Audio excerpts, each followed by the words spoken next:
Okay. Your Wi-Fi password, same? Yep. Jim Rosendahl.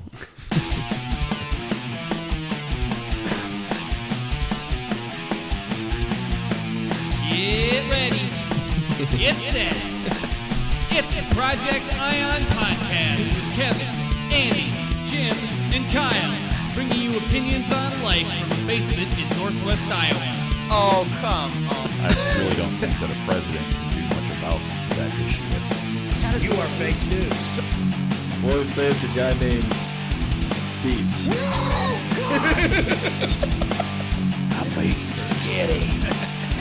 Man, this shit whack, man. You gonna do a scam. I want to save him until he goes through puberty.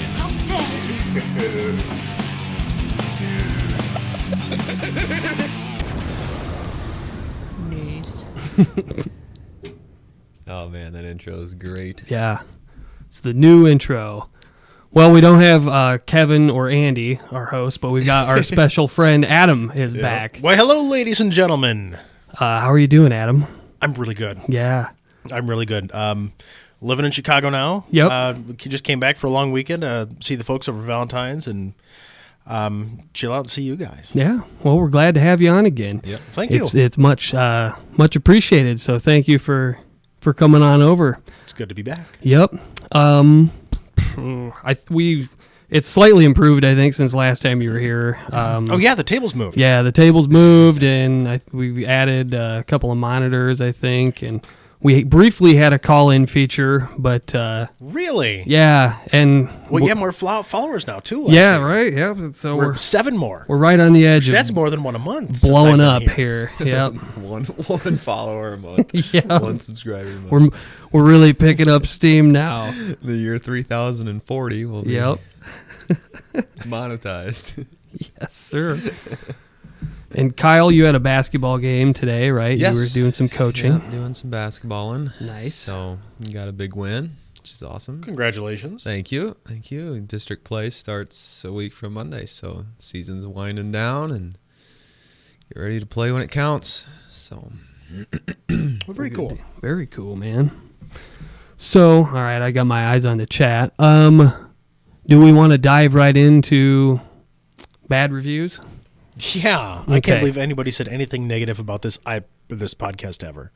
That's just that's a fallacy. I think you Yeah. made them up just for the podcast. Yeah. Well, so the premise of bad reviews basically is, well, here I've got a screen for it. So switch over. Here's our music. Wish you could read some bad reviews, my friend. I love it. So, okay. The premise of bad reviews is we just randomly find bad reviews on Google and read them. Not about. It's our not pod- about. Okay. It's not about us. Okay, yeah, I was so- getting defensive there. I'm Yep, glad no. you clarified for me. Thank you. somebody has to watch to give a review. Yeah, that's true. That's a hurdleable jump. We'll get there. Do you want to read the first three, Adam? Absolutely. They're pretty good.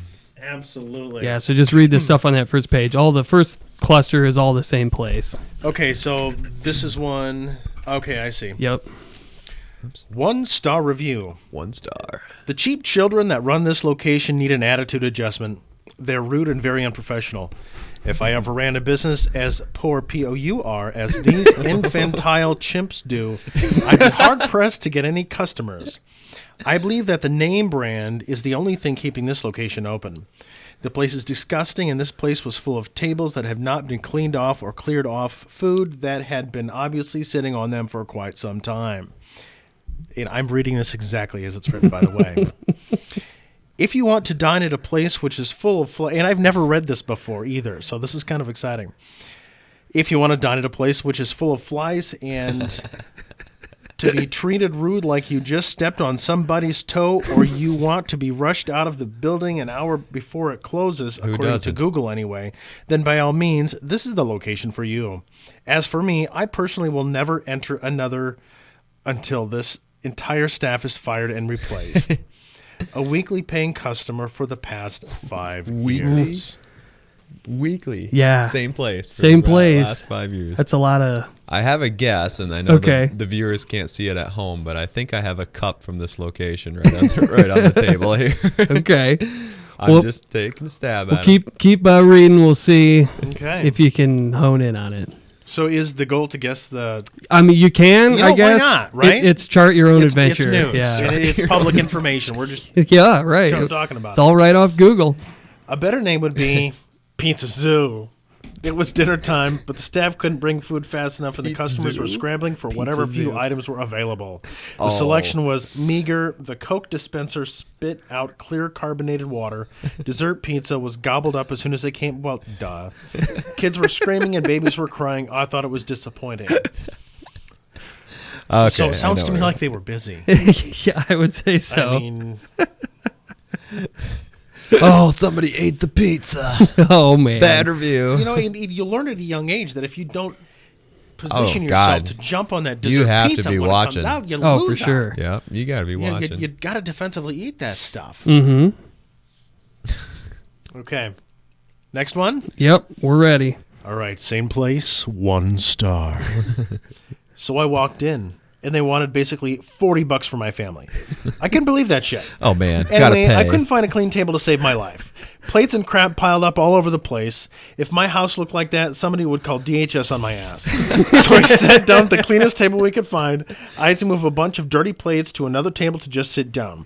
My wife started crying because it was so bad. The kids didn't care. They went up and got sodas, and anyways, we started eating. I would say the food was usual, not very good, and gets picked over quick. What really pisses me off were these dumbass young guys in there who were eating everything inside as soon as it came out or went out. And one of them either was walking around with an actual boner or had something in his sweatpants to simulate a boner. Because he was pitching this ridiculous tent, walking around, getting food and whatnot at the buffet. They thought it was the funniest thing they had ever happened, apparently. The perpetrator was this big, tall kid with brown, curly hair, and the name on the back of his shirt said Grams. I could have called the frickin' police over that, but I assumed the moron management would actually do something about it. Horrible. Oh my gosh. Jeez, I wonder who wrote that. Wow. Man, 1 star. 1 star. Can you? I mean, Oh, that Grams. those dude. customers. I would say it deserves a star for the entertainment alone. So to paint a mental picture here, this patron was walking around pitching a big giant tent at the buffet, and he was a big tall kid with curly hair. That must have been a really good buffet. I'm just saying. Well, I mean, what's the crime there? I mean, Yeah. like if you get Well- excited by pizza, what's Yeah, but I get taking kids there. I would get it. It's As a parent, I would be put off, but it's not the good- restaurant's fault unless the guy was like flagrant about it, and right? like doing back bends in front of kindergartners. good conversation starter. So Dinner table. I mean that's. But I mean, yeah. I mean, you'd think that the guy would know that if you're aroused, you don't go walking around in public and make it obvious. Oh man. Do you guys want to hear the real story? Oh, there's a real story to all of this. What? So that Are you familiar with the contents of this Oh review? my God! There's some first-hand account here. Let's hear it. This story just sounds oddly familiar. That Are you the big tall guy with curly hair? I am, but I wasn't the one at the buffet. I wasn't the one at the buffet. So So you're all pitching tents. no, Jim. I don't even know how we started this, but Jim, we go over to Pizza Ranch, and I think we're with Jim Moeller, and I have no idea what it's you're us- talking about. Yeah, okay, it's us two. Were you there, Jim? Yeah. Apparently in Fantasyland, I was. Oh my god. Okay, let me tell my story. Okay. So we go over to the Pizza Ranch, at Spirit Lake, and we're like, I'm in college, like Iowa Lakes, and I think Jim Moeller's somewhere. I don't know. He might have been back from college, and Jim's just Jim. And, and we found this like 1 pound weight, like a dumbbell. It's like this long and about that round. I should say Yeah, there you go. this long and about that round. Jim to my left has these like 5XL sweatpants on. And he ties the weight to the inside drawstring in his sweatpants. And whenever his legs move, the weight just goes bong, bong. He's up in the buffet. It looks like he's got a dong down to his knees. Terrible. Yeah, it was pretty hilarious. Oh man, I must say. I don't think I ever laughed. I still remember that. I don't think I ever. I was crying and. And hey, we got a 1-star review Yeah. out of the whole deal too. Yeah. Oh, that's We're famous. hilarious. That's back when. Oh man, those shenanigans. Oh yeah, that's 10 years ago plus? God, I'd say yeah. easy. So holy cow. Yeah. Do you have any comments yet? Yeah. Kevin. Oh, there we go. Kevin said Jimmy. You want me to keep going with this? Yeah, or if you want to hand it off, Kyle can read a few or whatever. It's fine. Kyle, you want? Sure. Read? Yeah, I'll there read you a go. couple. All right, where'd you stop? Yeah, you're on that page. Yep. Try. Oh, start up top here. Yep. Yep. Okay. You're good. A fast food establishment. Actually, let me read these ones and then you Okay. read these ones, Okay. if you don't mind. Oh, that's fine. I A kinda fast mind. food establishment. Not the worst redacted I've ever been to, but it's far from the best. Parking lot might ruin your car alone, and the restaurant will ruin your day. R.I.P. redacted deals for being vague and not covering what they say they will. I don't want to pay twice as much for low-quality food. And if it takes 2 weeks to make ice cream during biggest ice cream event of your yeah. year, you're doing something wrong. Would recommend avoiding unless you have a huge redacted craving and you're in the middle of nowhere. I'm guessing they're craving a blizzard. Yeah. It could be. Here's a 2-star review authored by our very own Eric Hansen. Why does everyone look so sad? Try to be happier. The food was fine, but be happy. Be sad or angry when there are no customers. That's such an Eric review. Okay, one more. Here's a 1-star. Ordered a McChicken with slivered onions and American cheese and got a hamburger plain that was a cheeseburger. Somebody went Hamburger to that was- McDonald's?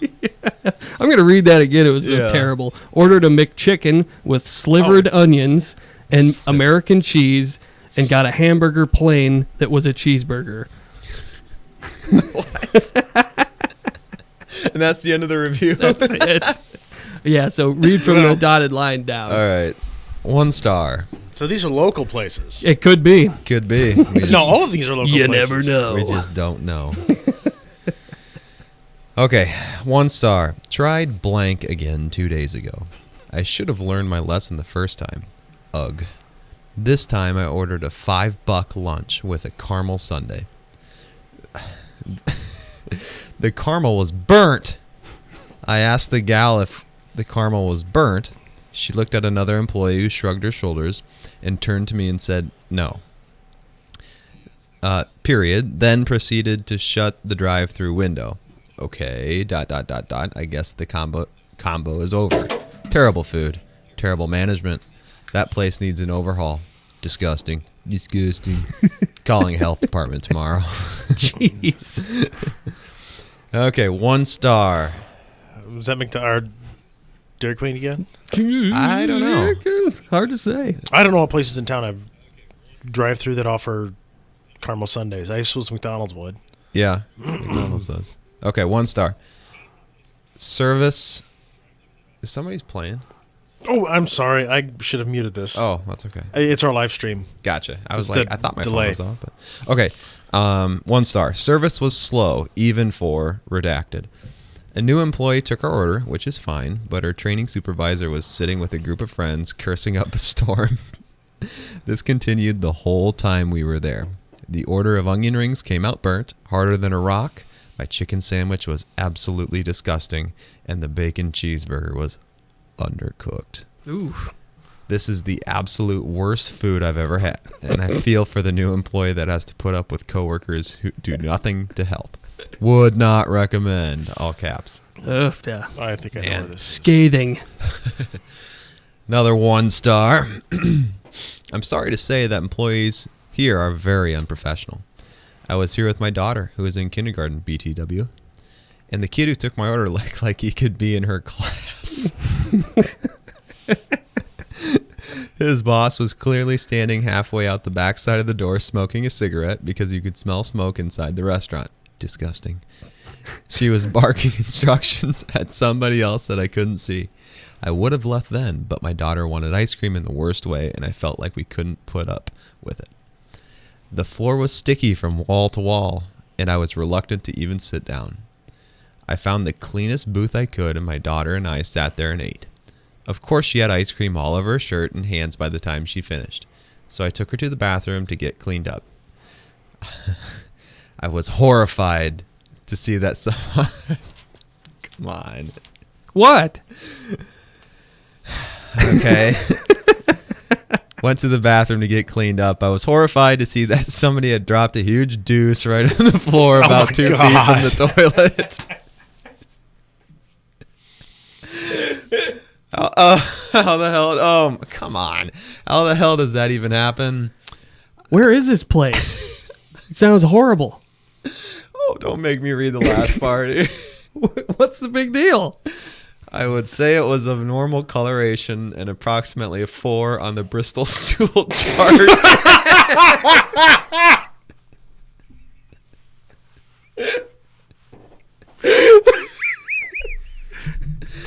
So at least it wasn't diarrhea, indicative of constipation, nor did it carry any warning signs of blood in the colon or excessive bile. Hey, well, that's good news. It's a silver Is there lining. a physician with a sense of humor out there? I chose just to leave at that time, and I was unsatisfied. I can see why. A 4 on the Bristol stool chart. Yeah, it's not bad. That's right in the pocket, I think, Yeah. isn't it? Right? Oh, man. Yeah, it's right where Dairy you want to Queen be. again? Okay, could be. Yeah. Maybe you have to go check it out for yourself and No, see. It's probably think still I'll, there. I'll pass. I mean, it sounds horrible. Managers smoking cigarettes and poop everywhere.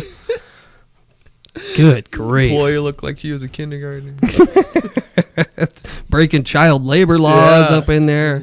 Yeah. Wow. That's funny. Alrighty. That's funny, yep. Should we move on to some fake news? Yep. Yep. Fake news. Alrighty. And I want you all to know that we are fighting the fake news. It's fake, phony, fake. Oh, we got a Jersey Girl says this is a quality content I tune in for. 5 stars. Would watch again. All right. That's Jersey Girl. I don't know who Jersey Girl is. Oh, I think I know. Oh, you got a Jersey Girl. I thought it might have been Project Ion Fangirl's doppelganger. So now, Adam, now that you're living in Chicago, we're hoping that you could fill us in a little bit on the Jussie. Oh, yeah. Well, The Jussie news. So we covered this about roughly a year ago, I would say. Right? Almost exactly a year. The Yeah. first podcast I did, we talked about Jussie Smollett. Yeah. So, anyways, now I think we're now into the Kim Fox portion of the story, and Oh, she's in deep shit. in big trouble. Yeah. Have on Kim Fox's re-election campaign. Her opponents faced off at a forum tonight and had plenty to say. WGN's Sean Lewis is live in Lakeview with more reaction. Sean. Yeah, Kim Fox a no-show at tonight's candidates forum here in Lakeview, giving her challengers an open mic to criticize the incumbent. Tonight in a small Lakeview theater, those vying to be the next Cook County State's attorney agreed on one thing. Kim Fox must resign now. Yes, I think she should resign. We here in Cook County are just tired of politically connected people getting better deals. Challenger Bill Conway, with his deep pockets for campaign ads on TV tonight, calling the new charges against actor Jussie Smollett an indictment not only of him, but of states. So, Adam, are the facts basically that Kim Fox let Jussie off the hook or something? Yes. Roughly a year ago. Well, pretty much exactly. I mean, he was charged with 4 felonies. No, like 12 felonies. And yeah, she essentially just dropped all the charges, having incredible evidence. Was Kim Fox the prosecutor? Yeah, she's Okay. she's the state's attorney for Cook County. Okay. She's an elected official. Yep. So, Yeah, I mean, prosecutors I know have discretion about whether or not they want to bring a case when the obvious idea is if there isn't enough evidence or something to not push the issue. Yeah. So because why push it if you're not going to get a conviction? But here, like you say, there was a mountain of evidence. Well, and she's now also under investigation by the state of Illinois, prosecutor's office. Okay. So that will unfold over time. Okay. Attorney Kim Fox's handling of the case from the start. Frankly, I mean, Ms. Fox has repeatedly not told the truth throughout this entire investigation since her initial claim that she had recused herself from this investigation. So, and from this case. So, frankly, I don't think we can trust anything that Ms. Fox is saying. And this afternoon, Fox's campaign sending a statement out challenging the integrity of Special Prosecutor Dan Webb, saying in part, what's questionable here is the James Comey-like timing of that charging decision just 35 days before an election, which can only be interpreted as the further politicization of the justice system, something voters in the era of Donald Trump should consider offensive. So what's the pulse on the street in Chicago on the whole story? Are people angry about how the story is unfolding, or what would you say? A lot of the people that I talk to think that she really screwed up, and want to see her go, and want to see him criminally charged because it made Chicago look bad. It really did. But outside of that, it's not a hot topic. It's not like on everybody's lips. Sure. I think a lot of people are just like, oh my God, this again. Yeah. Never-ending story. Statement is something candidates Donna Moore and Bob Fioretti were more than happy to comment on tonight. Kim Fox called for this investigation. She's been hiding behind it in every discussion that we have. And now that the part of the result is out, she's claiming it's politics. She also said that she would be open and transparent and cooperate, and then she lawyered up. She lawyered up both individually, which I get, but then she hired a lawyer for the state's attorney's office itself, which we taxpayers are paying for. I don't know how she got the authority to do that. There's no pending case against the office. I'm not sure what the charges would be, and I don't understand why she's spending taxpayer money and why she's not cooperating. Yeah, that's all very perplexing to me. Yeah. I mean, what are you doing if you're not concerned about the sledgehammer coming down? I mean, and if she's well enough connected, she could still get reelected in Chicago. Really? Votes still magically appear, I'm sure. And we bury a lot of people every year. Rigged. So, well, the whole beginning of the story, back to the Red Hats beating up Jussie, is just ridiculous. I mean, what was the original claim? That they poured acid on him and then they hung a noose around his neck or something? It was like they jumped him and pinned him up against the wall and robbed him and then just hung a noose around his neck as a representation. Yeah. And it was just... He just remembers they had mega hats on. That's for sure. Yeah, and threatened to... I don't know what.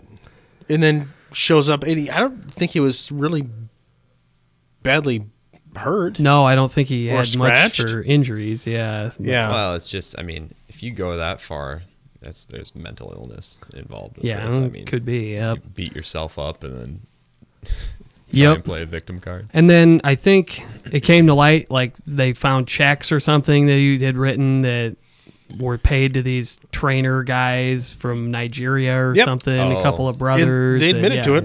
And he paid us. This is exactly how it happened. Yeah. Huh. So they got the testimony of those two. He wrote a check to those guys. Yeah. It was like that bad. Yeah, and it was pretty ridiculous. So it was hard to make the argument that what he said initially was accurate. And I don't think I'm not sure if he backed off from that position over time as it became just overwhelming. Well, I understand that the cops had said that when they continued to question him, there were little discrepancies. And of course, in the way that cops know how to question people, and if you're lying, it'll come out. Yeah, right. Pretty wild. Well,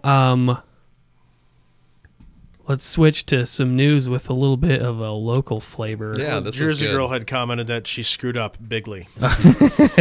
She's a Chicagan as well. As in, Kim Fox, she means? I assume, yep. Okay. Tonight, a former top medical official with the U.S. Olympic and Paralympic Committee is making damning allegations about how the organization handles mental health issues. In his first TV interview, Dr. William Morrow... Go ahead. Morrow. I knew he had, Bill had a really kind of prestigious job, but I didn't know he was kind of like the head man of the Olympics. Yeah, he was the head of the medical department for the Olympic Yeah, Committee I think for a while. that's Now right. he's- Yep. What is he now, a VP of medicine?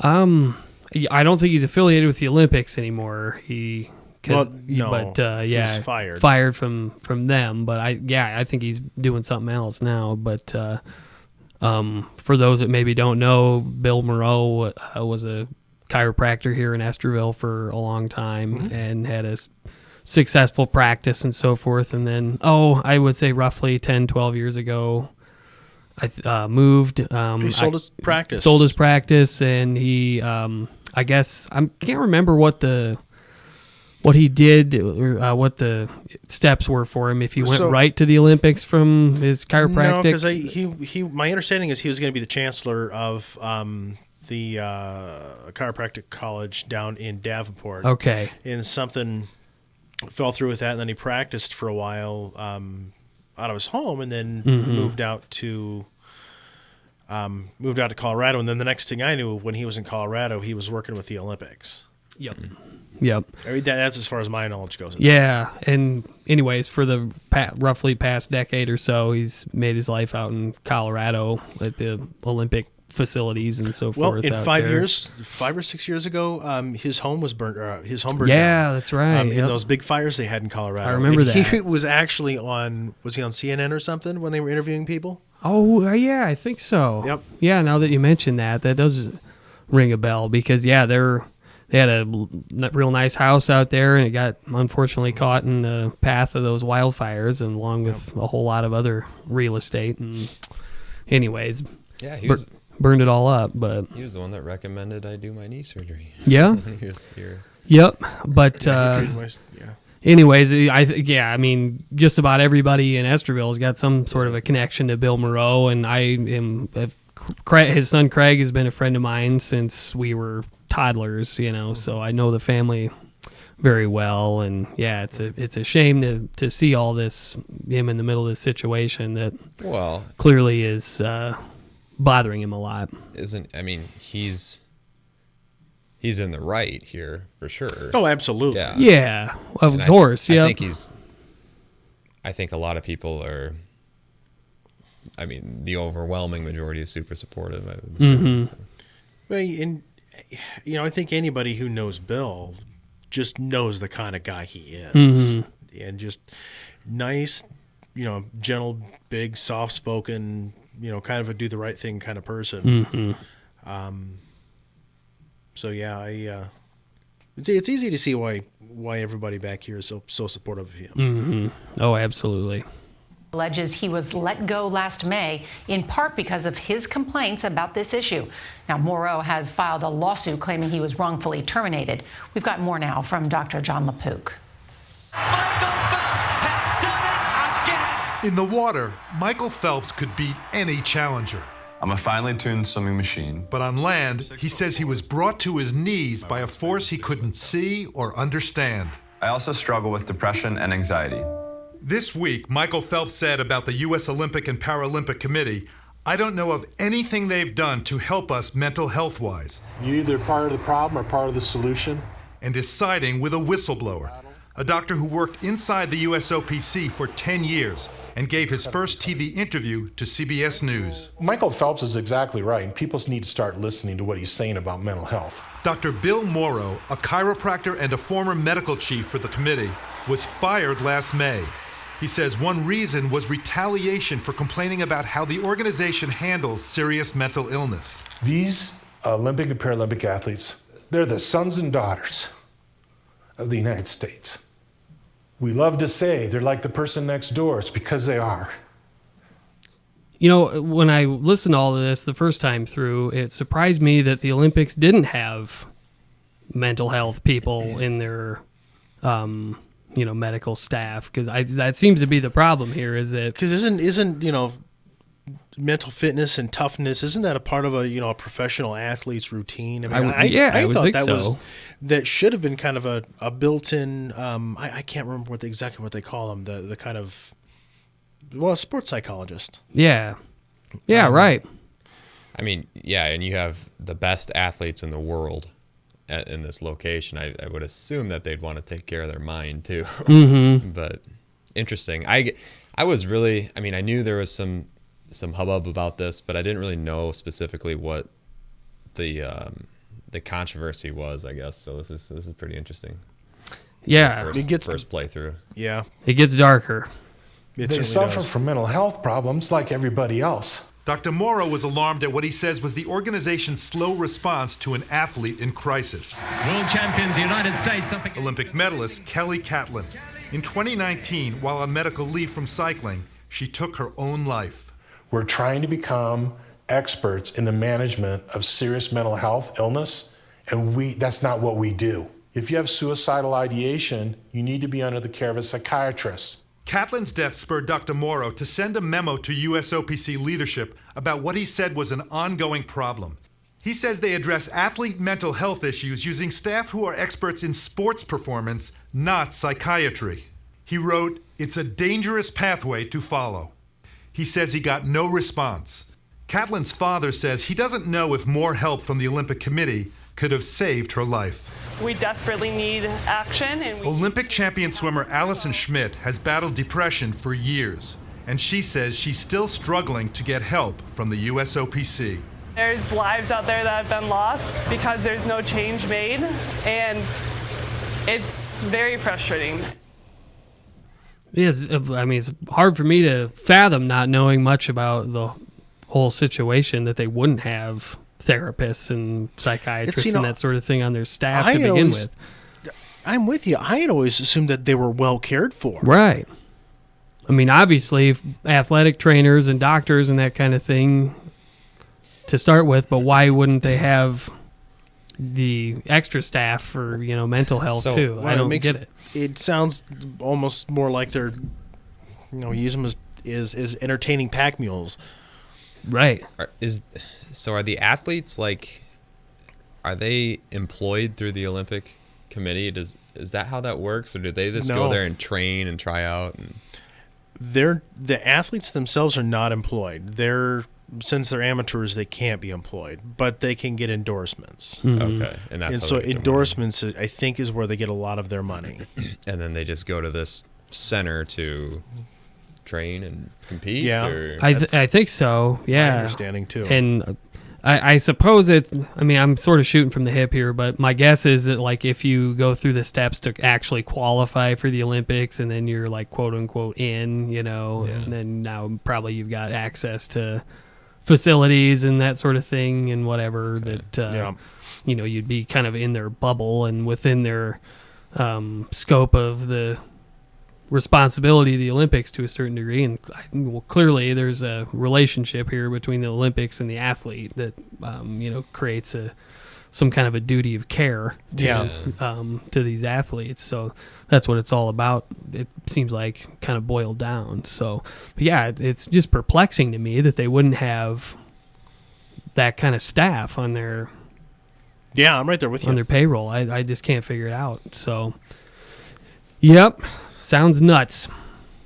The USOPC did not respond to our request for an interview, but said in a letter to its athletes last week, quote, "In the cases Bill Morrow uses as examples against us, we acted appropriately, expeditiously, and in the best interest of the athletes." Yeah, go figure.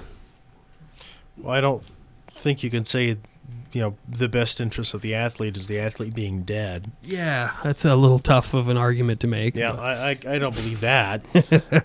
I don't know. what is the Olympics' responsibility in this case, though? If an athlete is suffering from depression, shouldn't that athlete reach out? And maybe they did, I don't know. And maybe that's Moreau's case, but I guess just because, like, if let's just use the school for an example. I'm an employee of the school. Let's say the school is the Olympic Committee. If somebody's depressed in the school, it's not the school's responsibility. I mean, it's that person's responsibility to ask for help. I guess I don't know how you police the entire Olympic body. Yeah, I guess without more facts that are particular to, the case that we're talking about here. But I mean, yeah, I get what you're saying. Like, where does the cutoff point? Yeah. Well, yeah, I mean, I don't expect if I'm suffering from depression, I don't expect the school to step in and say, hey, here's what you got to do. I mean, I feel like I should be the one asking for help, but we just don't know the facts, I guess. And maybe some of those athletes did. That's what I'm saying. Yeah, right. If some of those athletes said, hey, I need help, and they said, no, we're just physically, or we're just specifically physically or physical, right, and not the mental part. And that one girl said, I'm still struggling to get help from them. Yeah. So it sounded like she's been trying to get help from the Olympic Committee. Yeah, and if I had to venture to guess, it'd probably be it. Like they go to their sports doctor and say, I'm having a terrible time here. I'm struggling. And then they just don't do anything. And and then nothing happens because the doctor's like, well, crap, it's outside of my wheelhouse. I can't address this, and they don't have the staff to deal with it within their Olympic framework. I guess. But if you're their I would imagine their sports doctor is almost kind of like their PCP. Wouldn't that physician have an obligation to, at least have somebody to refer them to? I would think so. Yeah. Yeah, I guess I don't know. Especially if someone's like, I don't want to live anymore. If somebody said that, and then then it's mandatory reporters. Right. Isn't it like, Hippocratic Oath territory stuff? Oh God. I would think so. I mean, yeah. I guess I don't know, but it's anyways, it seemed to me that Bill was upset during this interview. I mean, I could tell he was kind of emotional about it, so clearly it's weighing heavily on him. Yeah, and there's got to be, I mean, if it's going to go this far, there's got to be some stuff that we don't know. Probably. Yeah. Curious to see how it all unfolds. Yeah. Alrighty. Isn't he suing him for wrongful termination too? Oh yeah. Well, I'm pretty sure the allegation there is that, like what we're talking about, that. Yeah. I mean, isn't that how this started? I think so, because from what it sounds like to me, Bill was waving the flag and saying, "Hey, we got these athletes that are not getting treated properly for they're going to sports doctors for mental health issues, and we got to get something going." Like a whistleblower wrongful termination. Yeah. Now I can kind of see that though. Like if they have a staff full of chiropractors, I'm not going to go to the chiropractor here in town and say I'm depressed. And if that's all they have access to, then I can definitely see the problem. So. Yep.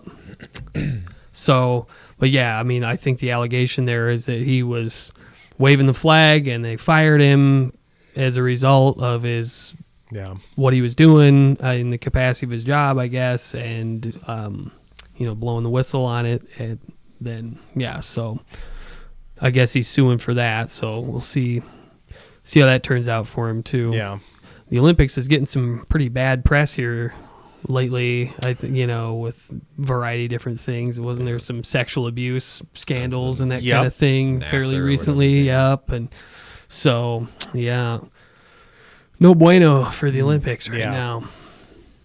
Okay, let's go on to eating meat and toxic masculinity. Yeah, what a segue. My God. What a segue. So this professor here basically is arguing that eating meat promotes toxic masculinity. Well, meat creates toxic masculinity, according to... Have you seen this clip before, Kyle? No, I haven't. Fox News, baby, let's go.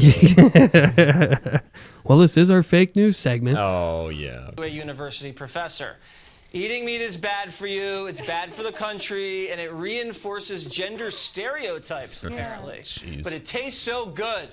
Joining me now, Dr. D'Alessio Parson. Okay, doctor. I'd like to throw out there, I had maybe a 10-ounce Nice. New York strip for supper tonight. Yeah. Oh yeah, I bought pretty delicious. I bought a couple of New York strips yesterday Mhm. for a lovely meal with my lady tomorrow. Yeah. I had a veggie burger from Burger King. How was it? What? How was it? I'm just kidding. I don't eat that crap. Meat, Meat, baby, rare. Yeah, that's right. The rarer, the They get better. bloody.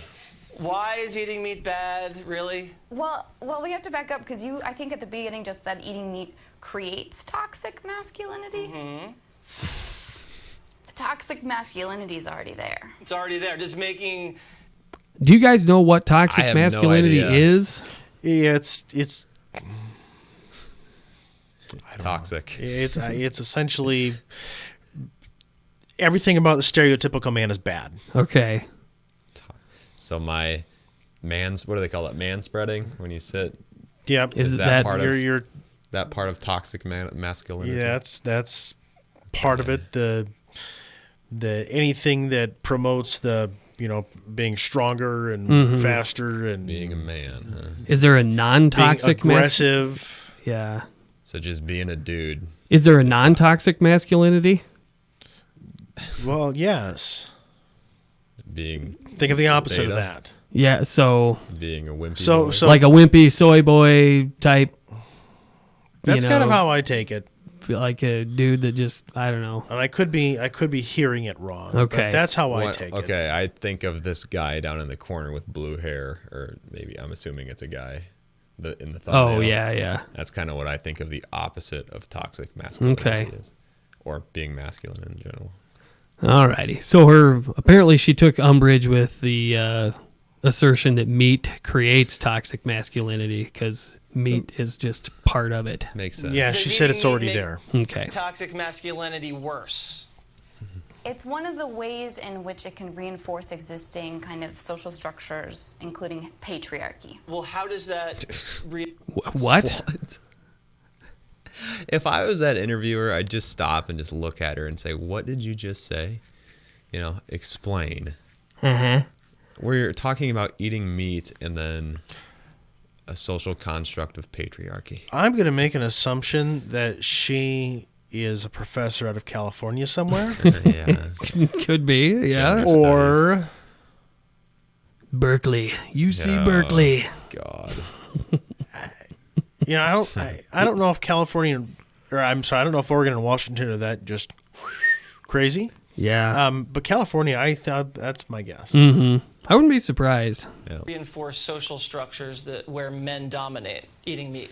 Yeah, it's really complicated. We'll You break said it we down only- for How about this, though? You said we had 4 or 5 minutes, right? Just keep it simple. How does eating meat make the genders unequal?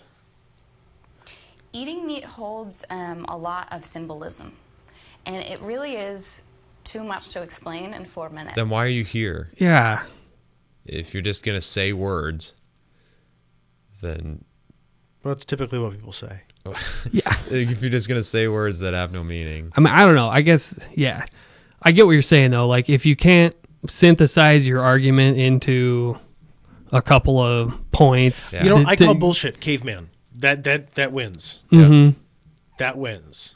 Think she just... Because, you know what? Back in the time where there wasn't... I mean, man has always seen symbols everywhere. That's just part of man. That's who we are. Pattern. Cavemen drew shit on walls. Right.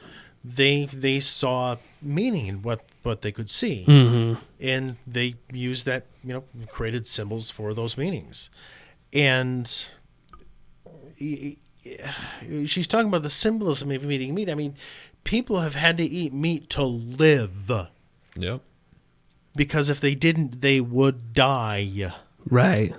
Like, look at the Inuits up in Alaska. Mm-hmm. They still, if they couldn't eat meat in the winter, they would very nearly starve. Yeah, well, there's no produce up there, so Well, yeah. what are you going to eat other than seals and fish and walruses and whatever, right? And you can't, hammer through 10 feet of ice to get kelp. Exactly.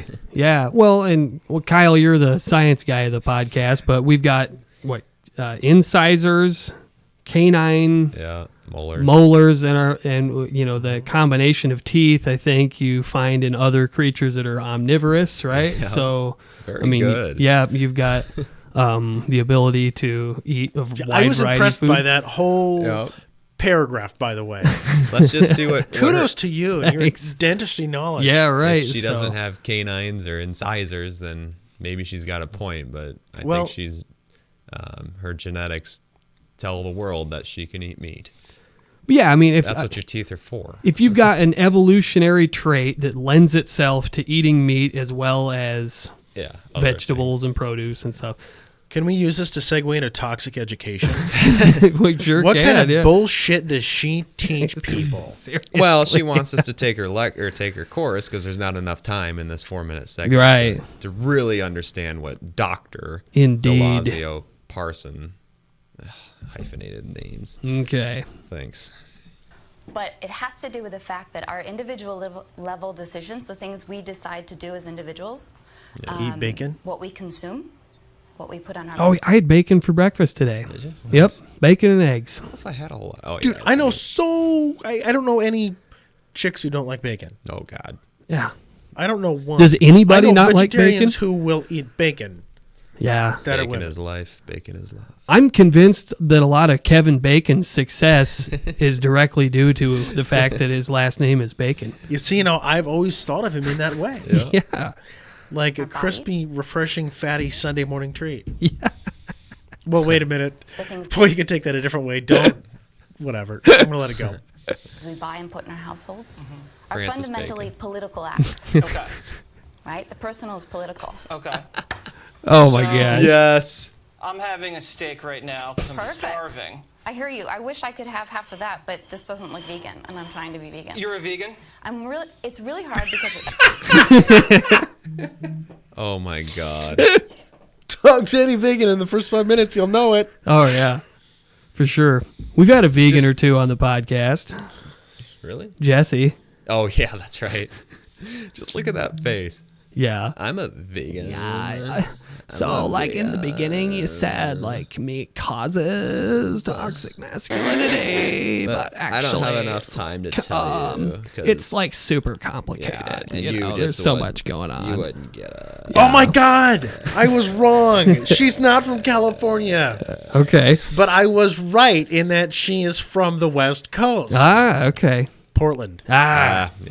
Makes sense. Shout out, Dad. Okay. Oh God. I don't know if I told you I'm from Wisconsin. Okay. What? And Oh wait! What? Did she just say she's from Wisconsin? Yeah. From Wisconsin. It has to be Madison, Wisconsin. Yeah. It has to be Madison, Wisconsin. Yeah, because it's the San Francisco of the Upper Midwest. It right? is. Yeah. cheese was like one of my favorite things. See, Yeah, cheese that looks rocks. pretty good. That's a little rare, medium rare. Yeah. Is got this some nice dead animal, dead cow hanging on your fork. Is this bad that I'm eating meat? If you go hunting, that's a totally different story, right? The blood's on your hands. Right now, you're kind of just enjoying the benefit, and the blood's on someone else's hands, and that's not very fair. What if?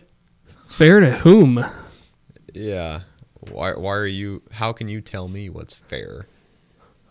So, okay, I'm gonna read between the lines a little bit. I suppose she's maybe making like a factory farming type of an argument or something that's a bad thing, and I mean I can appreciate some of that stuff. Like, yeah, I don't want to have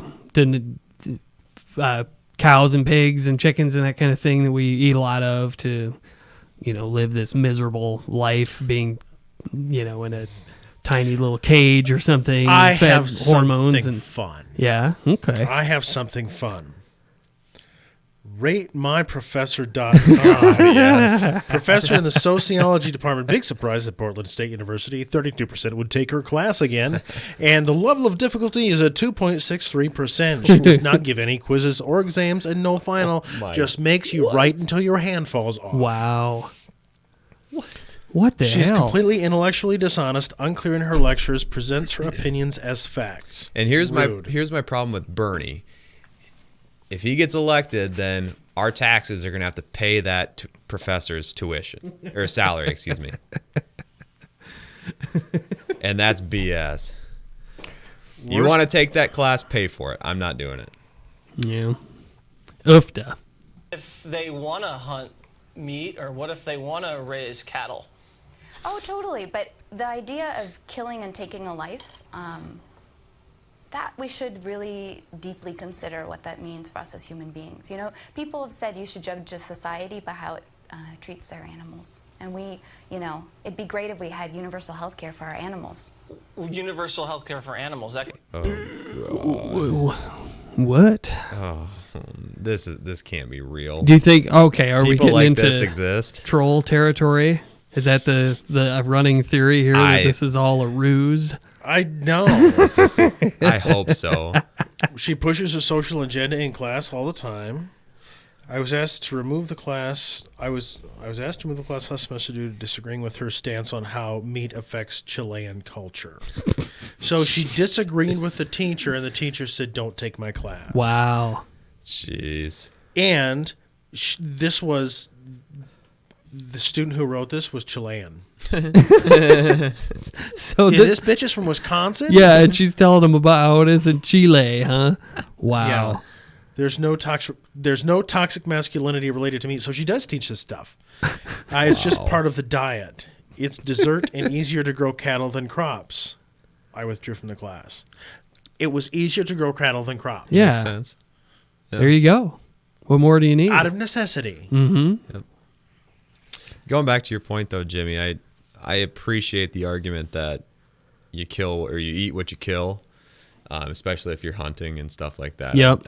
You know, that sort of thing bothers me. Sport hunting, especially taking a picture with an elephant just because you can. Because you're a rich dentist in I Minnesota think or sport hunting something. bothers most hunters too. Yeah. Yeah. Well, it bothers most moral people. Well, I think. yeah, there you go. in general, but this lady is on a whole nother level. I mean, you can't expect a civilized nation in 2020 to kill everything they eat. It's just not going to happen. Yeah, right. It can be expensive. We can afford it. Look. Really? Because we're $20 trillion in debt. I got some money. I got this Do you nice care mug. more about people or animals? I care about our world, and I think in order for us to achieve a more sustainable future, particularly regarding what's happening with climate change, we need to figure out how the 7.6 billion of us on this planet can be good neighbors. And we're really bad at being good neighbors right now. Okay, so why Everybody should has I be been a bad neighbor for the entire human civilization. Since well, yeah, on the climate change subject, it's got to start with the Industrial Revolution, right? Oh, yeah. Well, yeah, I guess if she wants to make a point about reforms to factory farming and that kind of thing from an animal cruelty standpoint, I mean, I'm sure you can find examples of bad farms out there that don't do a very good job. Well, and you can find examples out there of people beating their kids too. Sure. And the frequency is probably about as common. Yeah, right. And that's kind of what I'm driving at. It's a. Oh, sorry, I didn't mean to. No, yeah, right. That's fine. But you made my point for me. I mean, what's the scale of the problem here? Is what really needs to be analyzed. And I mean, shoot, we're a pretty agricultural heavy culture out here in Northwest Iowa, so it's kind of a punch in the stomach to hear about how that is bad on like a fundamental level. Good neighbor to a squirrel. Well, you don't have to worry about, if you don't want to worry too much about the squirrel right now. The squirrel's part of nature, right? If you keep killing nature, what's going to happen to us? Right? If we as people keep killing nature. Me too, right? Like, I still eat cheese a lot. It's not like something that's going to be perfect. We're never going to be perfect at it. But what if you're just hungry and the animals are there for us to enjoy for dinner, for lunch, 'Cause God said so. breakfast? Did God tell you that? Well, I mean, why would they taste so good if we weren't supposed to eat them? Sugar tastes good. Yeah, I eat sugar too. Obesity, diabetes. Well, I mean, I have some sugar, but I mean, you clearly have a lot. I don't just pour sugar down my throat. You clearly have some things around like who you are that protect you, and like especially a lot of, I think, financial resources to like do things like buy really expensive steaks. Okay. So that's also part of the problem, is that some people are really taking. Yo, because you're just a rich guy. That's exactly what she just said. You're a professor in California. You don't have enough money to buy a steak either. Yeah, because all your money is going to charity. That's for sure. Yeah, could be. I'm triggered. Well, that's the goal, really, of Project Iron Podcast, is to get Kyle triggered. Say something stupid to edit it later. Oh man, I mean, this is like, it's just ridiculous. It's for Fox News viewers. Yeah, I mean that's for sure. Let's find the worst example that we can come up with, and then offer it up as if it's, you know, the state of the modern university. And however, I would say I'm kind of down on the university system right now, because there is, I think, too much of this kind of woke stuff going on. And you know, between the insane tuitions that they charge, and you know what you're actually getting for your money, and that kind of thing, and you know all the debt that it creates, and that kind of it's getting harder and harder for me to justify telling some 18-year-old kid that says, what should I do with my life? Oh yeah, race off and go get that bachelor's degree in anthropology. You know, or something. You know what I mean? I know exactly what you're talking about. What are you going to do with it? I mean, I never saw a whole lot of you know, wokeness, I guess. Because I think it depends a lot on what field you're in too. Yeah. The Where'd science. you go to school? I went to Iowa, and then I got my education degree through Buena Vista. Now I could see some of it in the education program. There's a little bit more in that, but I can't imagine. Like, I don't know how you stomach sitting through like a humanities course or something.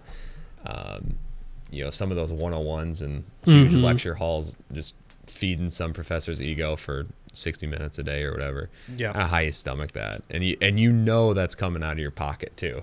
Right. You're sitting there paying to get mad. Yep. I don't know. Maybe that's just me.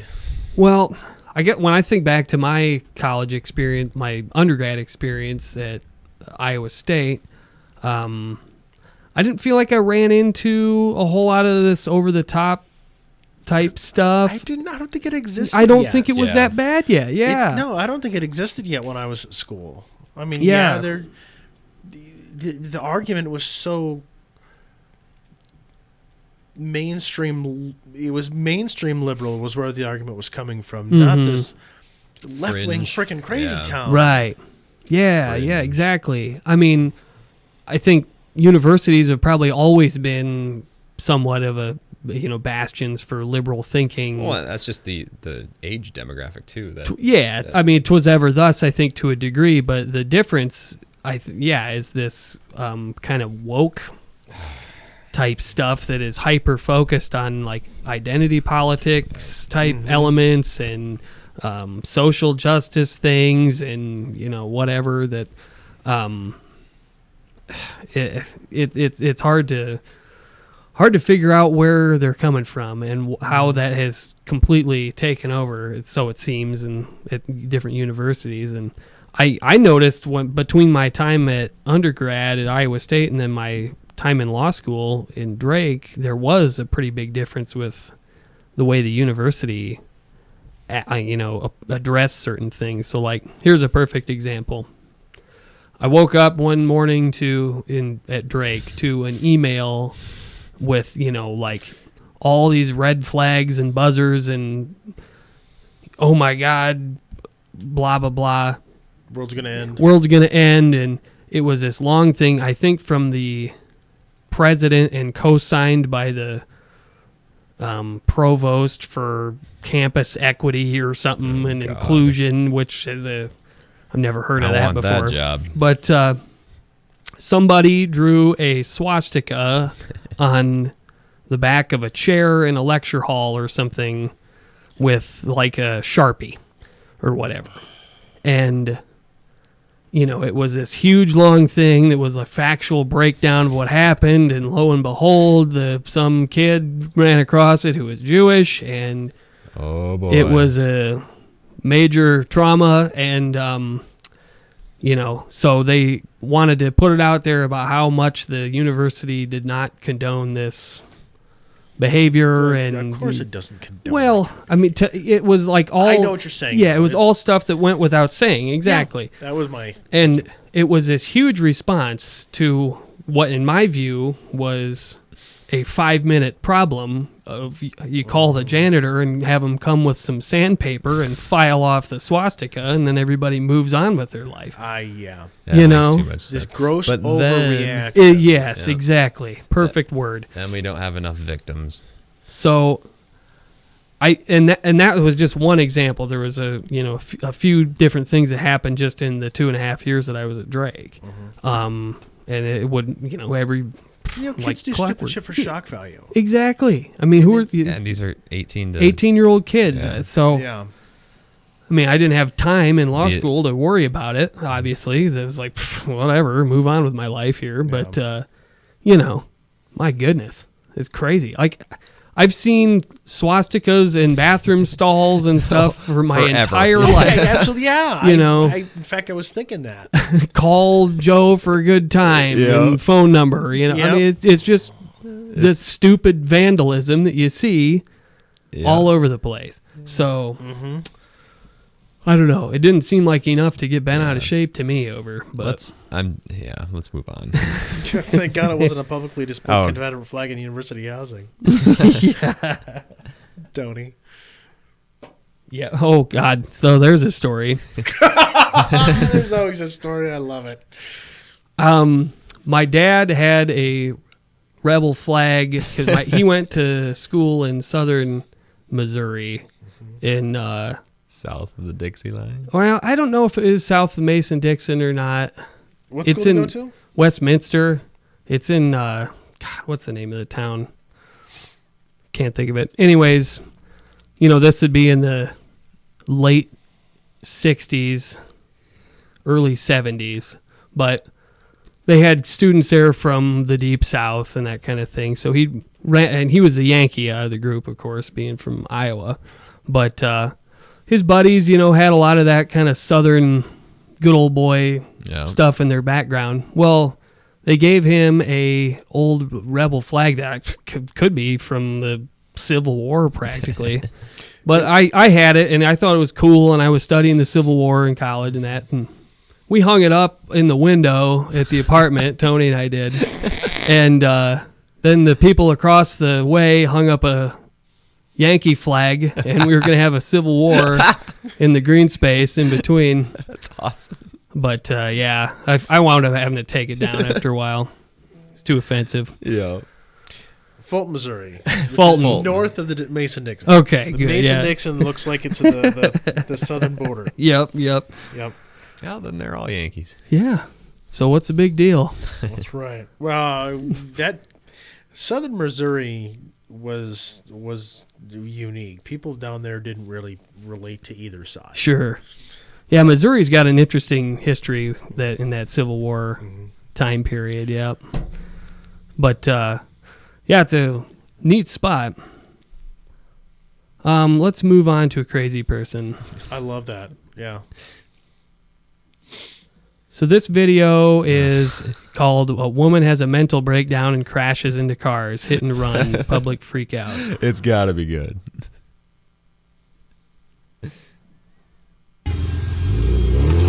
Jeez. This is a hit and run. Hit and run. Hit my car. Double felony. So I guess we don't know how we arrived at this situation exactly. Yeah. It doesn't look good because all the car's already pretty much trashed. I mean, you know, you never know. She could have been trying to back up, and he could have been an asshole and just pulled up and stopped and said, "Yep." Hard to say. Mm-hmm. Get out of the vehicle. Oh, is that that bumper's detached there? Lord. And that's how we started. So he's like, "Let me out of here." This is the last chance.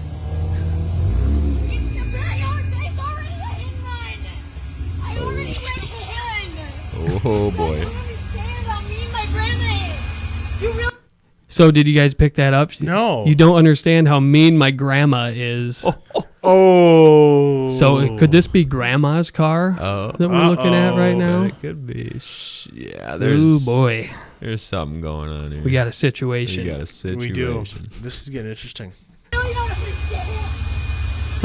my god. All right, so we're grabbing the bumper.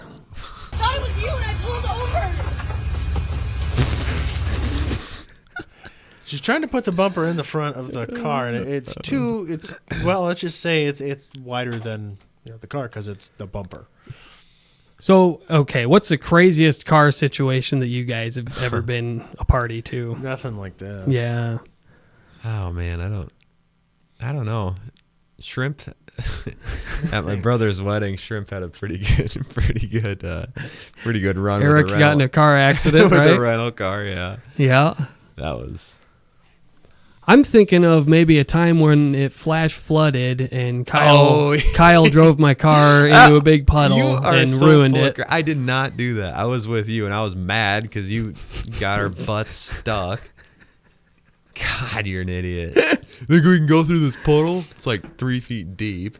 Open the door, you have water up to the floorboards. So, all right, we're down by the eggplant, right? And it's one of those where it like rained 2 inches in 45 minutes. So like the streets are just filled with huge puddles. And Kyle and I were driving around and going through puddles. So you're being kids. We're being kids, yeah. Okay. Peter Day. And we're having a big time. And we get down there, and it's pretty much a lake down there by the eggplant, right? And we're going along, and we're barreling, and we get about halfway through, and the car just sucks up a bunch of water, and oh god, we're toast. And Kyle's like, "What are we gonna do now?" And I open up the door, and water starts coming into the car. God, Jim, you open the door. Yeah, bad move. And I'm like, well, I guess we're just gonna have to push it. So I got out, and Kyle steered, I think, and I just pushed the thing all the way from the eggplant up to the crappy 8-foot hoop by the middle school. Yeah. And I'm like, okay, I'll just pull the spark plugs out and dry her out, let it sit overnight, and it should be golden. And that didn't work. So. Oh man. Oh jeez. Good times. That was fun. Oh, I guess I do have one. It was a kids will be kids story. It was me and Chad Anderson, and I think it was Nate Johnson and Nate Larson. Oh, the Nates. The Nates. A dynamite duo. Or maybe it was just Nate Johnson. And so we were. It was wintertime, and it had snowed a lot. It's over winter break. We're screwing around doing something. I'd probably bowling. And we leave. I'm going to say we left the bowling alley. And we went through where the baseball field is. There's that gravel road there. It drifts over a lot. We went through near Bust and Drifts and got stuck. So, we're out there, and Chad picks the front grill up out of the snowbank, and we're scooping it out, and all of a sudden he's, just cherries start flashing, and it's Officer Fagry. Oh. So Officer Fagry gets out of the car, and she kind of comes over like old hoss. What's going on, boys? Well, we just, we thought we'd pass through here and just got stuck. Just got to nod her head. Okay, well, you need a tow truck? No, we almost got it. All right, well, be safe. Have a good night. So we take off, and we do some donuts in the high school parking lot. Of course. Do some other stuff, and we take a shortcut. Back home, we went down by the 4th Street Bridge and turned left and went up over the railroad tracks and up the big hill, and we all had to pee.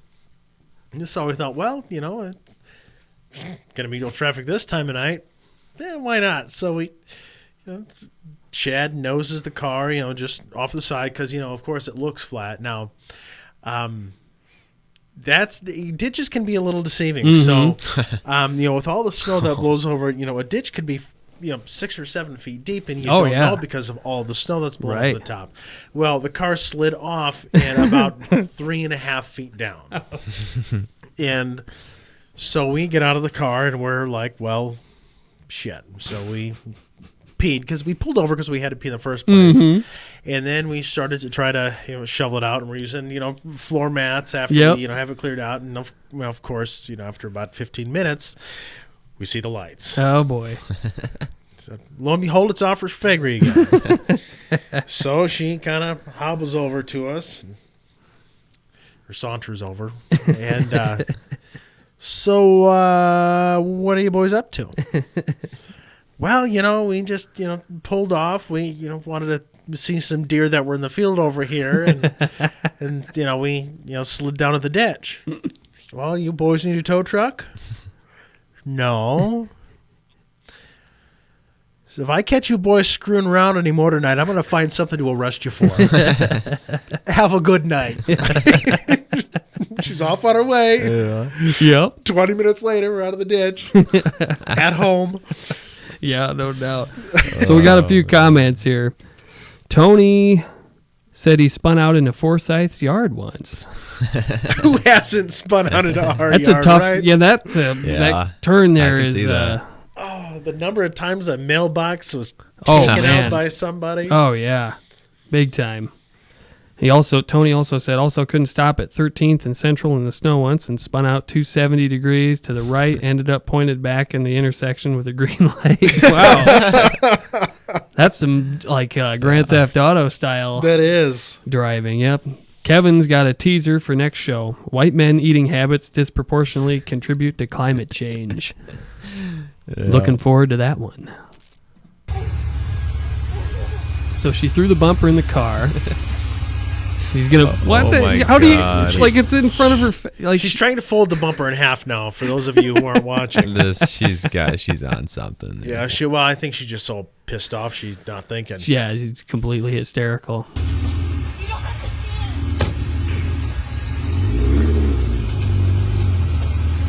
Windshield wipers are on. Are they like a car wash or something? Is this one of those vacuums that? Yeah, it looks like it. That's a vacuum. Yep, Yeah. that's exactly right. She was. Yep. You need to get out of the Hands vehicle aren't and even do on the what's wheel. right. You need to get out of the vehicle. I have video documentation. Jesus Christ. Now you got her license plate on. Where are the police? Are you kidding me? You almost hit me. Sorry. Sorry. Holy Toledo. Sorry, Yeah. man. I'm sorry. And she just takes off. Wowzers. That's crazy. That's great. Alrighty. Awesome. Crazy persons. So let's move on here. This is Britain wants to ban clapping. I've never heard this before, but I'm with him. Yeah, I agree. Clapping is it's a gateway. I'm fed up with applause. To finger snapping. Yeah, right. I mean, or just jazz hands, Let's take the serious side of this first. Serious. Is there a serious? Yeah. side to this? Whoa. I don't know. Can we presuppose that at this juncture? I don't know. Setting genuinely about clapping. So it says, should we ban clapping? Oxford University Student Union have become latest group to ban clapping. Yeah, what's the alternative? Is it the jazz hands or? What do they call? Don't they call that something? Spirit hands or? I don't know. Jazz hands. Yeah, Spirit I've always fingers. thought of spirit fingers. Spirit fingers. Okay. Jazz hands. There's jazz hands and there's spirit fingers. Well, there is something like. Oh, we had that clip a long time ago where the audience was getting triggered and no one could make a point over anything. Oh yeah, that was at the Democratic Socialist convention or something. Comrade convention Yeah. or something. But yeah, somebody'd say one thing and then somebody'd stand up and be like, "Don't use gendered language. Point of personal privilege." What? That's one of my favorite God. all-time clips. You want? We can should bust do that out again. No, we don't have Yeah, to. yeah, let's do that. Oh, You want to do that quick right now? Yep. I think it was. It's the Democratic Socialist Convention, yeah. It is the Socialist Convention? Or just the Democratic Convention? We're calling it a Socialist Convention. No, yeah, there it is. Is this it? Oh, it literally is a Democratic Socialist Convention. I don't Okay. want to watch the Fox News version of it, No. though. I want to see the uncut. I think this would maybe get us there. That's only 50. If we want to defeat capitalism, we are going to need a party that will organize working people to fight for the demands that we want Yeah, they're going like that. and to win socialism. Thank you so much. Quick point of privilege. Quick point of personal privilege. Yes. Guys, first of all, James Jackson, Sacramento, he, him. There's quite a bit there to unpack. Yeah. Look at this thing down here with the red, pink hair. See that down here in the corner? Okay. She just did. It Just wanna just say, did can we- something. Okay. No, it's like move. I can't really decipher what the communication. Alrighty. Is. Anyway, yeah. Please keep the chatter to a minimum. I'm one of the people who's very, very prone to sensory overload. There's a lot of whispering and chatter going on. It's making it very difficult for me to focus. Please, can we just, I know we're all fresh and ready to go, but can we please just keep the chatter to a minimum? It's affecting my ability to focus. Thank you. Thank you, Oh yeah, it's starting to. Yeah, it grabs the mic now. Yep, I remember that. Thank you, comrade. Thank you. Okay, is there a speaker against name, chapter, pronouns? Point of personal privilege. Yes. Please do not use gendered language to address everyone. Okay. Yeah, you're right. Yep, you're right. So, yeah, I mean, I think that's how this thing went, is every 10 seconds somebody interrupted everybody else and wanted to assert their personal privilege. Point of personal privilege. Yeah. Intense. Oh, that's great. That's about as intense as a good afternoon nap. Alrighty. Skip ahead here. What is upsetting, genuinely, about clapping? So it's actually not just for people with anxiety, it's also people who use hearing aids. Clapping can be disruptive to that. People who have sensory processing issues, it can be very distressing and overwhelming to have those loud, sudden So noises. everybody else has to change their behavior to accommodate the few people who have problems with that. I guess. It's making its way into so it's education, not too. an individual's responsibility to avoid situations that are going to make it difficult for them. It's everybody else's responsibility to accommodate. Apparently, that's the new standard. Point of personal privilege. Yep. Yeah, this is kind of it's rearing its ugly head into education too, which I won't elaborate on. We Ooh. can save that for a different Oh, time. come on. Nope, we're running long already, so Yeah. and I got dailies. Oh, please. So, Adam, you never got sucked into WoW Classic, did you? I'm are you playing still retail. playing? I I'm playing quit. retail. Did you? Okay. Kyle quit, switched to retail. What can I say? I'm hooked. Did you? Because I'm planning on taking my computer back this week, and I'm hoping to be able to set it up somewhere, and maybe start playing again. Yeah. I mean, it's cheap entertainment. You know, It is. Classic's fun. cheaper to go to one movie a month. So, yeah, I Yeah. who's gonna dive in again? Classic is fun. I had a good time with that, and we were rolling along pretty good. Kyle and I was a priest. Kyle was a warrior. We were leveling up. Then something happened, and he quit, and he just started playing retail. And you don't even give it a try. I have tried. So Yeah, okay, for 2 seconds. here I've got a story for you. I had a level 47 priest on Classic, and Okay. everything is super hard in Classic. Like that's real World of Warcraft. Yep. I mean, as much complication as using like lower level spells to conserve your mana in certain situations, and like of the same spell. And Yeah. that kind So of thing. basically, the way WoW was up through Lich King, Yeah, it was super tough. but harder. Yeah, very hard. And anyways, I got into it and was enjoying the difficulty and that kind of thing. And priests are not an easy class to level up. And I was leveling holy too, so I pretty much was stuck healing dungeons and that kind of thing. Yep. And I had a priest of roughly the same level, like maybe 1 or 2 levels difference on retail. And by this point, Kyle had all but abandoned Classic, and it was like, oh, retail's so much better. I can play in 5 minutes and be done, and blah, and whatever. So I got on this priest that I have on retail, and I literally could not run out of mana. I spammed my most expensive spell over and over and over again, and I mean, I just followed the group around, and That's not where the difficulty in the game is now. taking the keyboard and just moving Yeah. it There's- across my face. there's and you differences. win! Yay! Yeah. What is the difficulty in that right now? Like, to actually have a challenge, you need to be doing new content and rating. Other than that, yeah, it is face roll. It's easy, but it's grindy. It's very grindy right now. I don't like grindy.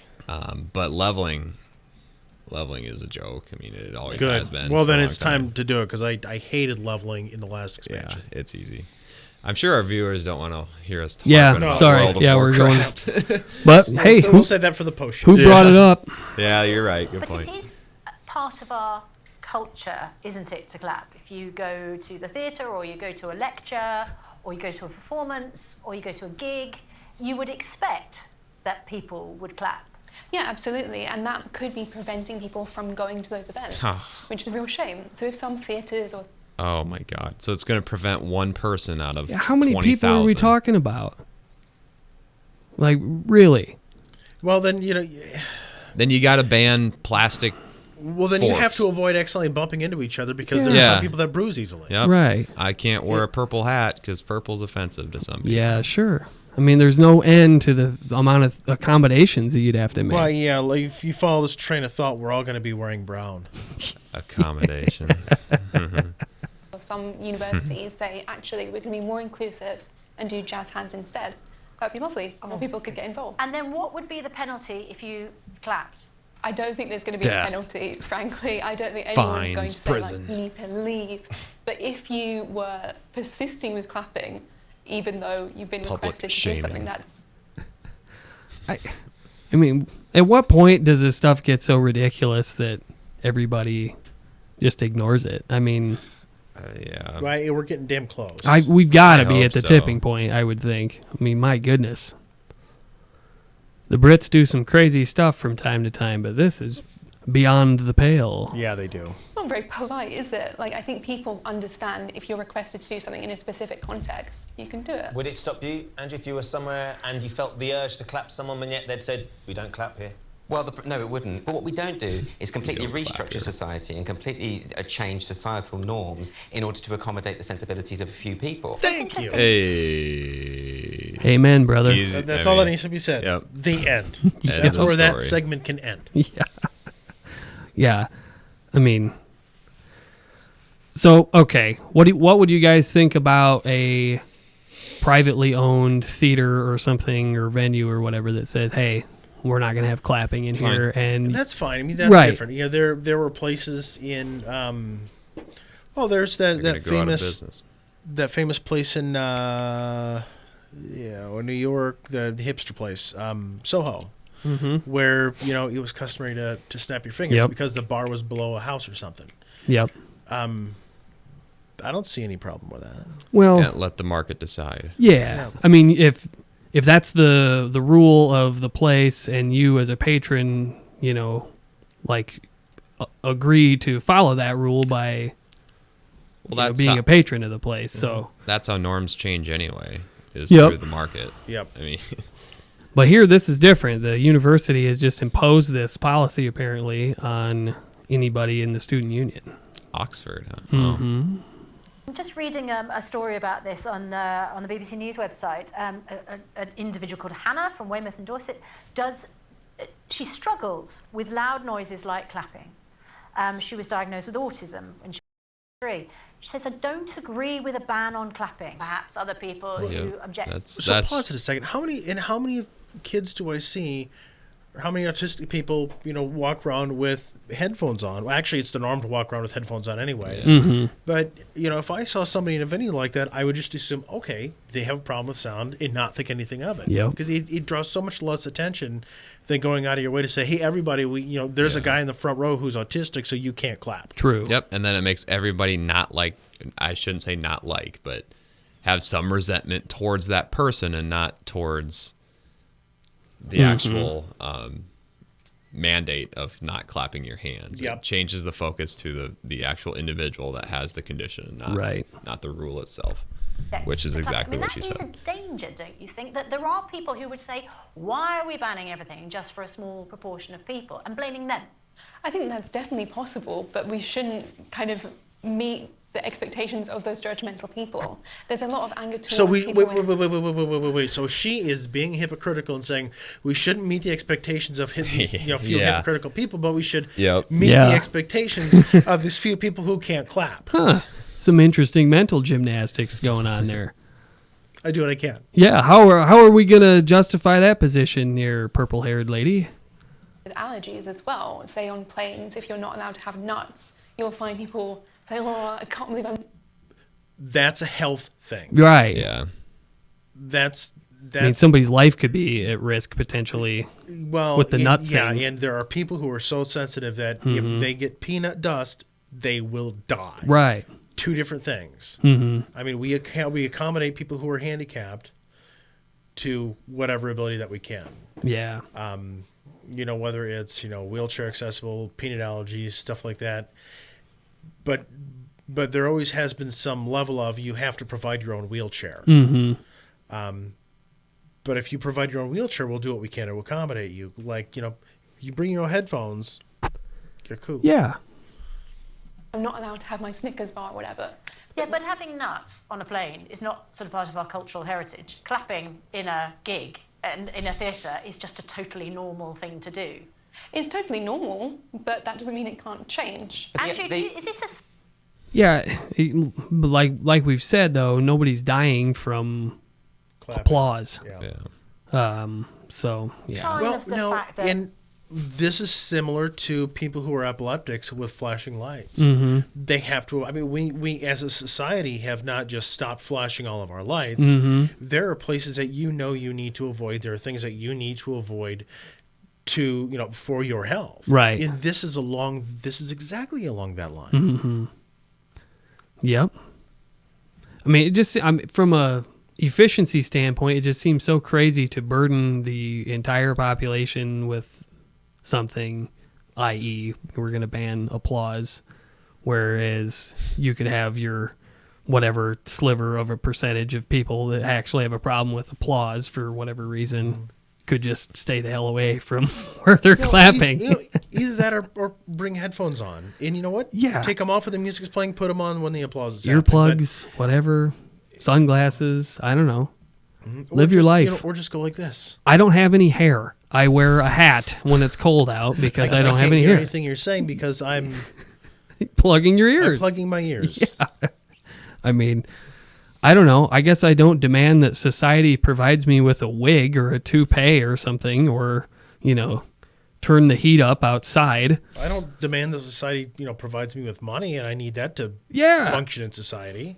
Accommodate me. Yeah. Too bad Yang is Write out of me the a race. check. Yeah. Yeah. There goes my $1,000. Damn it. We are accommodating, sort of maybe over-accommodating people who complain about stuff, while acknowledging it can cause problems for some people, but not changing. I think that's what's so worrying about all of this. Actually, it's not just about the jazz hands, the clapping thing. It's about the broader culture. What this is about a broader attempt to infantilize our student body, right? So it ties into things to do with trigger warnings and safe spaces, and to basically coddle students, when actually what university is about is educating them for life in the real world. You go out into the real world, people are going to be applauding in theatres, at sports events. If you talk to any major sports person, they'll tell you that actually it's the applause that keeps them going. Yeah. I'd love them to see, okay, NFL, we're going to ban applause and no more, jeering at the players or the other team's fans and that kind of thing. To whisper because there's a guy in seat A13. Yup. It stimulates them. It's really important. Greg on Twitter says, honestly, a room full of people with odd expressions doing jazz hands at me would make me feel a lot more anxious than if they were actually clapping. And there is a vast majority of our audience are getting in touch. Very few saying, I think this is a good idea. And the fact of the matter is, as you say, perhaps at university people might be okay with that, but they have to go into the real world at some point, don't they? Yeah, and the real world could change. Maybe we'll become more inclusive, which would be a great thing. I don't think it's a bad thing to be over-accommodating. I think that's lovely. That's something really nice about millennials. But it... Whoa. Screenshot. That's how much she likes herself. There's the radical left. Purple hair, self-entitled, flower shirt. Anyway. Oh man, let's. I can't take much more of this. I can't either. we are going to go back in time for our last video to Arnold's Park 20 years ago. That's just this will be fun. Exhausting. This will be fun. All right, switch gears, Kyle. All right, it's hard for me. So Arnold's Park is our local amusement park. Yep. It boasts the oldest roller coaster west of the Mississippi. Wow. 1999. Wasn't that a song by some like B artist? Yeah. Yeah, right. He sang about like a Pink Clouds or something too. B-level musician, quote unquote musician. Oh, boy. Spurge. You're listening. I don't know. I can't remember his name. I thought it was just some symbol or something. Yeah, who knows? Arnold's. Oh wow! Oh, fanny pack. Right off the bat. The classic. So yeah, I mean, I think the roller coaster is not materially changed, pretty much throughout its whole lifespan. They replaced wood planks as they needed to, but it's I mean, I don't think they've changed the path of the roller coaster, have they? Or They haven't changed anything. Yeah, I was gonna say because I thought it's pretty much in its original state for the most part. And, I think that whole Tipsy House section is. Yeah, that's cool. That Tipsy House. I think, as I recall, like 20 years ago, I don't think you could just walk through the park without paying to get in, right? There have been phases where you can and can't. There, you could walk through the park without paying to get in, but you had to buy tickets for the rides. Oh, yeah. Then they went to wristbands. Then you had to pay to get into the park, and then you didn't, and then you did, and I don't know what it is now. It's changed a few times. Yeah, I think you can stroll through the place without buying a ticket, but you can't ride anything maybe without a wristband or something, I suppose. So maybe that's the phase we're in now. Oh, okay, yeah, you're, yeah.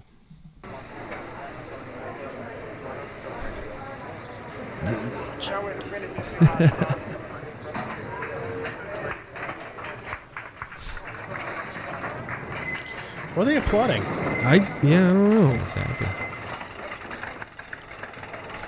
There they go. Little do they know, that's the point of That's no true, return. yeah. Literally.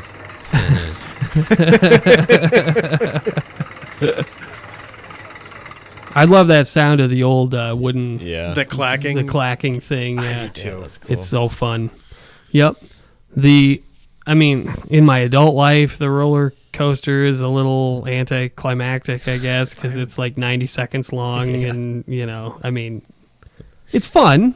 Don't get me wrong; it's like a nostalgia trip. But if you're 10, it's awesome. Yeah. This is live.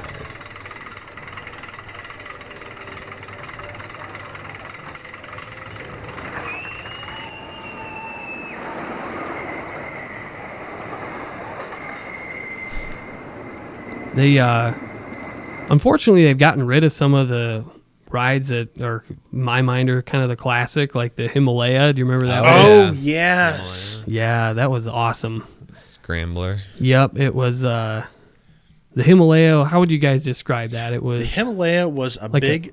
merry-go-round kind of thing, or Yeah, it was kind of like a merry-go-round that you sat in like a roller coaster. Yep. And it just went in a circle, but it went really, really, really fast. And then went up a hill and then down a hill and then up a hill and then down a hill. And it just went in a circle kind of on an angle. Yeah. Like if you took a CD and spun it and then just kind of tilted it on its side.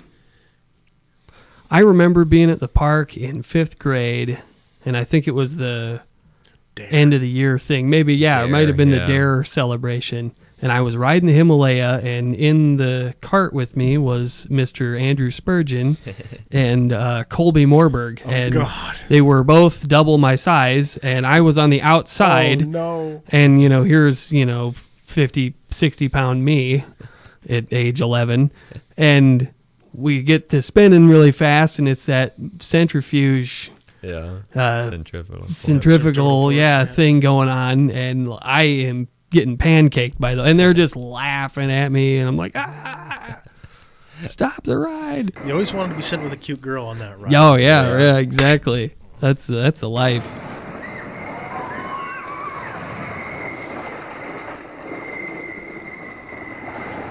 I love this old footage. When I worked at the park. Oh, did ya? This would be probably a couple years after this video happened. It was around 2001, 2002-ish, when they were building that log flume ride. Oh, sure. And somebody who you saw that big swing. Yep. The person who was working that swing didn't balance it out correctly. Ooh. And it tipped over. Oh, boy. And Jeez. yeah. A lot of people had to go to the hospital. Oh, boy. Yeah. No bueno. Probably why it's not there. This thing could get still you. there. Yeah, North that's Star? still there. And that could get you queasy, man. Oh, man, yeah. 'Cause you'd be like inverted up, way up high, spinning around and Yeah, Like stuff. an upside down Ferris wheel. Yep. Yeah, those are cool. My mom loved those. She was a pro. I went with her once, and I never liked to go upside down because I was a wussy.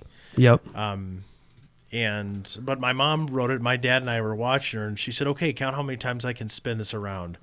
It was like 79. By the time she was done, man. she just sat and spun it the whole time.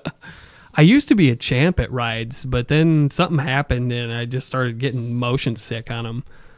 It was the weirdest thing. Yeah. I mean, I get that way playing video games sometimes. If Yeah. it's too realistic, I will get sick. yeah, it's strange. But yeah, I mean, nothing would faze me when I was 10.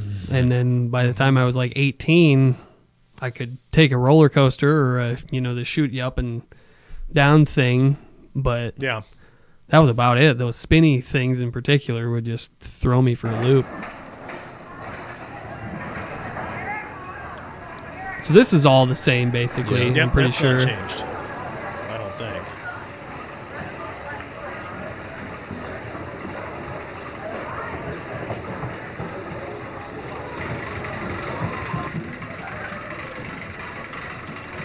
I love that somebody put this up. Yeah.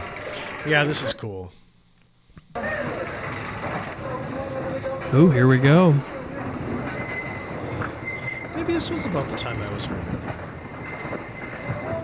Were you in high school when you were working there? I or? think I was in high school. Okay. So probably, who knows? Maybe we'll have an Adam sighting in this video. Oh, I doubt it. You'll know if they were wearing purple shirts. Was that the park uniform at the time? Yeah. Yep. It was a polyester purple soccer shirt. And my God, it was hot. Oh, God. That'd be brutal. Point of no return.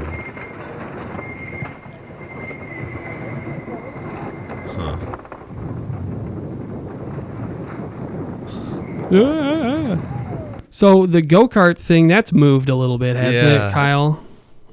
That I was trying You to remember place that? that where that was. Mm-hmm. Because I think the go-kart deal is to the south directly of the roller coaster, or at least it used to be. Is it still in that location roughly, or I can't remember. Or was it where the mini golf is? I don't know. Yeah. I want to say it's where the mini golf is. Okay. Yeah, if it's not Captain's Getaway or Bogie Nights, I just don't know my way around over at Arnold's Park anymore. Oh my God, I cannot believe that place is still there. It's the oldest profession. So there's going to be a clientele everywhere you go. Yeah, well, I'm bringing that up at the next Chamber of Commerce meeting. I think we've got to, get a strip opportunity. club and a cash payday loan place, and There you go. a couple of pawn shops and stuff like that, and Casino. Yeah.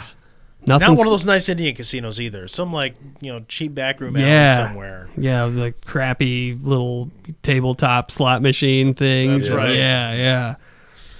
Nothing sells like sin.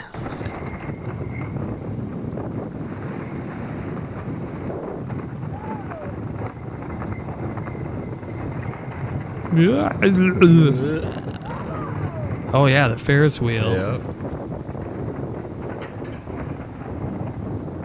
And it's over.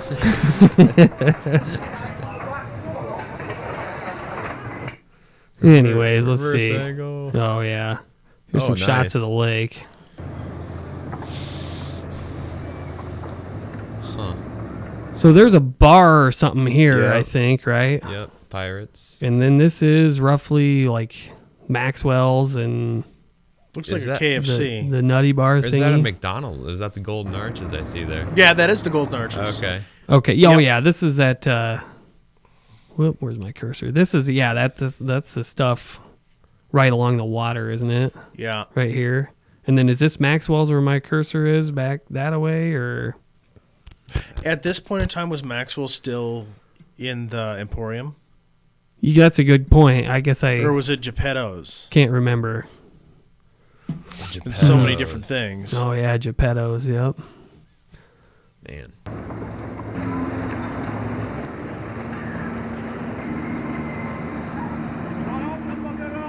Oh god, I remember seeing those kind of jet skis. Is the all- lake still that busy in the summer? I think the lake, West Lake in particular, is way worse than it used to Yeah. be. Oh, really? Compared to my childhood, 20 years ago type. Because I mean, you used to Yeah. be able to not be able to drive through Okoboji without stop and go traffic. Mm-hmm. Yep. But you don't have that at all anymore. At least none of the times that I've been back in the summer. I think there's a major, like, are you talking car traffic in Yeah. that? So I would say there's a pretty bad bottleneck between. I mean, I think it's true It's Ronald's Park. Yeah, I think the traffic flows better. You can run into some decent lines, but you probably don't hit it until you're like roughly, if you're going south on 71, probably not till like Tweeters-ish or, maybe Brooks on a really bad 'Cause day. sometimes kind of back it there. used to go all the way back. Yeah. Almost with regularity. I think they've done a better job of funneling that through, but I mean, the road bottlenecks through there because it goes from like of the lake, yeah. 4 lanes to 2 right through there through Arnold's Park. And, but once you get past the park and you're pushing towards Milford, Yeah. opens right back up again. Yeah. So, but as far as like on the water traffic goes, Oh, it's yeah. intense. Yeah, Yeah. it's gotten really crazy. That's why we've never boated on the Okobojis, just Yeah. because you have guys who are half drunk renting a boat that aren't real familiar with how to do it. Yep. It's dangerous. Yeah. And now they're really in the habit of over in Miller's Bay. It's on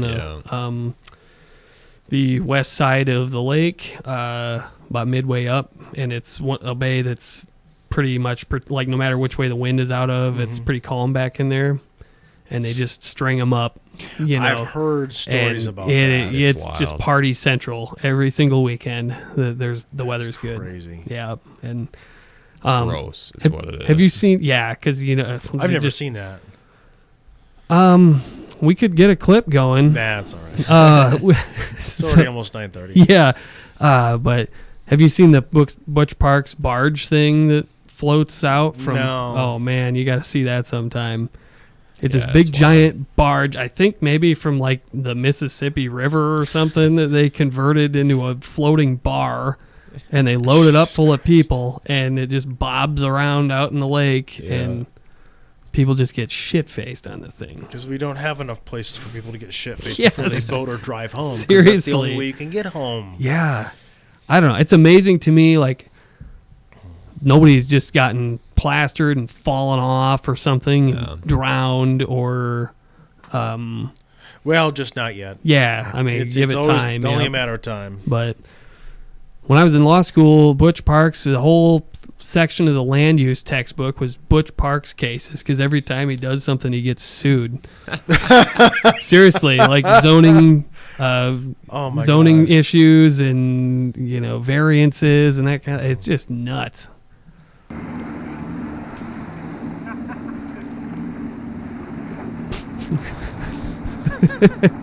God, that looks like a calm day. Yep. Nobody out on the water. Now it'd just be bumper to bumper boats. I miss these days.